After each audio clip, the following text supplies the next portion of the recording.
أعوذ بالله من الشيطان الرجيم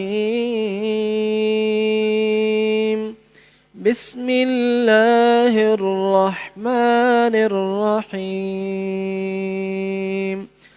تعالى عنه قال دخلت على النبي صلى الله عليه وسلم وهو يوعك فقلت يا رسول الله صلى الله عليه وسلم إنك توعك وعكا شديدا قال أجل إني أوعك كما يوعك رجلان منكم إلى آخر الحديث.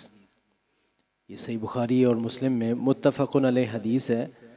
عبداللہ بن مسعود رضی اللہ تعالیٰ عنہ اس حدیث کے راوی ہیں. فرماتے ہیں دخلت علی النبی صلی اللہ علیہ وسلم وهو يوعك، میں نبی پاک صلی اللہ علیہ وسلم کے پاس آیا اور آپ کو بخار تھا.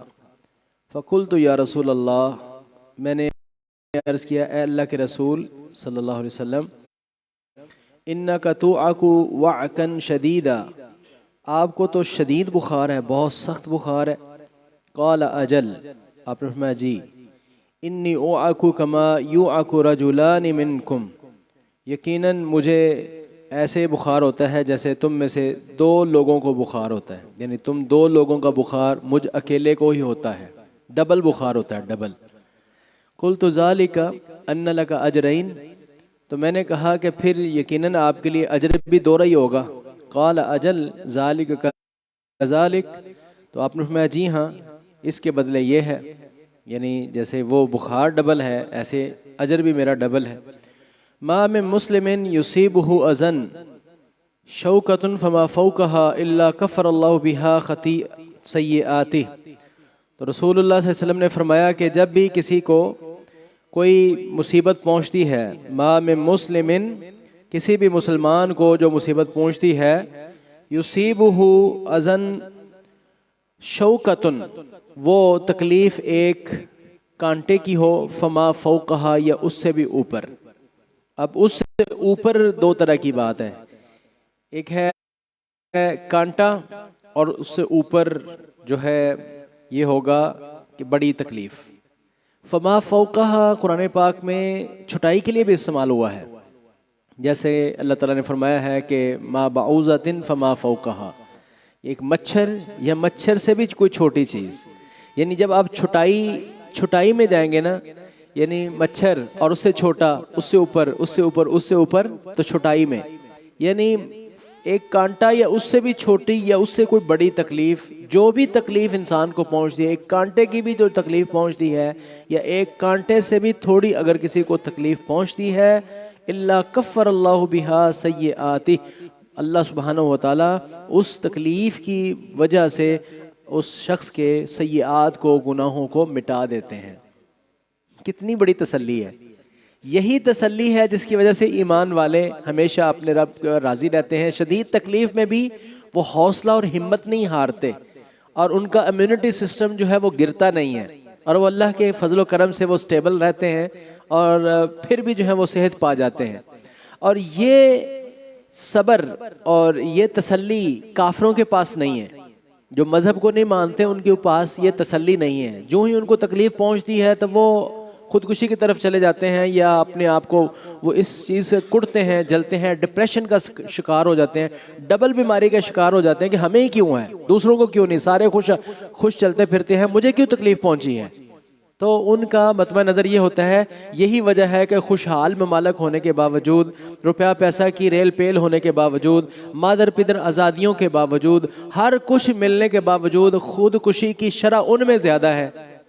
اور یہ جو کرونا وائرس میں لوگ مارے گئے ہیں، وہ لوگ زیادہ مارے گئے ہیں کیونکہ ان کے پاس کوئی تسلی نہیں تھی.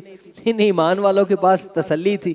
سب سے پہلے تسلی اس بات کی تھی کہ جو بیماری آئی ہے یہ ہمیشہ رہنے والی نہیں ہے. کوئی بھی بیماری آتی ہے وہ بھیجتا بھی اللہ تعالیٰ ہے، اور اس کے حکم سے ختم ہوتی ہے، اس سے دعا کرتے ہیں ختم ہو جائے گی، تسلی رہتی ہے نا. اور پھر جس کو تکلیف پہنچ گئی ہے وہ بھی صبر کر رہا ہے کہ مجھے اس پر اجر ملنا ہے، مجھے جنت مل جانی ہے، تو اس کا امیونٹی سسٹم جو ہے وہ ڈی لیمٹ نہیں ہوتا، تو وہ گرتا نہیں ہے اور وہ سٹیبل رہتا ہے. تو یہی ایک فضل تھا اللہ تعالیٰ کا کہ جو ہم مسلمانوں پر رہا ہے. حالانکہ جتنی آبادی ہمارے ملک کی ہے اور جتنی مطلب یہاں لاپرواہی برتی گئی ہے، اگر اس بیماری کا واقعی حقیقت سے کوئی تعلق ہے تو یہاں تو پھر ڈھیروں کے ڈھیر لوگ مرنے چاہیے تھے، جبکہ یہاں پر نہیں مرے۔ ہمارے ساتھ انڈیا میں بہت زیادہ لوگ مرے ہیں، ان میں بھی مسلمان کی شرح جو ہے وہ کم ہے، یقیناً کم ہے، کیونکہ ان کے پاس ایک تسلی ہے۔ تو خیر، اللہ کے رسول صلی اللہ علیہ وسلم فرمایا کہ ایک تکلیف بھی مومن کو جو پہنچتی ہے ایک کانٹے کی، تو اس پر بھی اس کے گناہوں کو مٹایا جاتا ہے۔ وَحُطَّتْ عَنْهُ ذُنُوبُهُ كَمَا تَحُطُّ الشَّجَرَةُ وَرَقَهَا، اور اس کے گناہ اس سے اس طرح گرتے ہیں جس طرح درخت اپنے پتے گرا دیتا ہے۔ جیسے درخت اپنے پتے نہیں گرا دیتا سردی میں، پت جھڑ کے موسم میں، خزاں کے موسم میں زرد ہو کے پتے جو ہیں وہ گرتے ہیں، اور خصوصاً اس میں یہ جو پاپولر ہے، پاپولر کے جو ہیں وہ پتے بڑے جلدی سے گرتے ہیں، وہ سارے کا سارا ہی ننگا ہو جاتا ہے۔ تو آپ اس کی مثال سامنے رکھیں اور اس کے پتے زرد ہوئے ہوں تو اس کو ہلا کے دیکھیں، سارے ہی گر جائیں گے۔ تو ایسے کسی کو تکلیف پہنچے تو اس سے گناہ جو ہے وہ اس طرح جھڑ جاتے ہیں، رسول اللہ صلی اللہ علیہ وسلم نے فرمایا۔ اور دوسری حدیث سماعت فرمائے، چھوٹی سی ہے، کہ ابو ہریرہ رضی اللہ عنہ فرماتے ہیں، صحیح بخاری میں ہے کہ رسول اللہ صلی اللہ علیہ وسلم نے فرمایا من یرید اللہ بہ خیرا یصب منہ، جس کے ساتھ اللہ تعالیٰ کوئی بھلائی کرنا چاہتے ہیں، اس کا کوئی فائدہ کرنا چاہتے ہیں، اللہ اس کو بعض اوقات کسی تکلیف سے دوچار کر دیتے ہیں۔ اس کی دو وجہ ہیں، اس کی دو وجہ ہیں۔ ایک وجہ یہ ہوتی ہے کہ ایک بندہ اپنے عمل سے، اپنے اجر سے، اپنے ذکر و اذکار سے، اپنی نماز اور تلاوت سے، اپنے اللہ کے ساتھ تعلق سے جو غافل ہو چکا ہوتا ہے، تو جو ہی اس کو تکلیف پہنچتی ہے وہ فوراً دھیان کرتا ہے، رب کی طرف پلٹتا ہے، دعائیں کرتا ہے، دم پڑتا ہے، ذکر و اذکار کرتا ہے، نمازیں پڑھتا ہے، تلاوت پڑھا دیتا ہے، کوئی بھی پریشانی، تو کیا فائدہ ہوا اس کو؟ اس کا اجر بڑھ گیا۔ جتنا بھی وہ پڑھے گا، جتنی دعائیں کرے گا، اللہ کی طرف پلٹے گا، تو اس کا تعلق جو ہے وہ اللہ کے ساتھ بن گیا۔ ہوئی نا بلائی، یہ بلائی۔ اگر کوئی بندہ ڈی ٹریک ہو گیا ہے، اپنے راستے سے ہٹ گیا ہے، اللہ بعض اوقات اس کو تھوڑی تکلیف پہنچاتے ہیں، کدھر پلیا پھرنا ہے، ادھر آ، ٹھیک ہے؟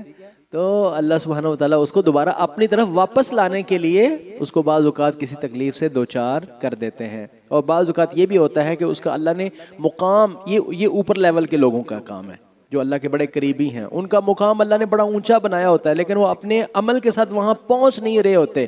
اللہ پاک اس کو وہاں پہنچانے کے لیے بعض کو تھوڑی سی تکلیف دے دیتے، صبر کرتا ہے، اللہ پاک اس کو وہاں تک پہنچا دیتے ہیں۔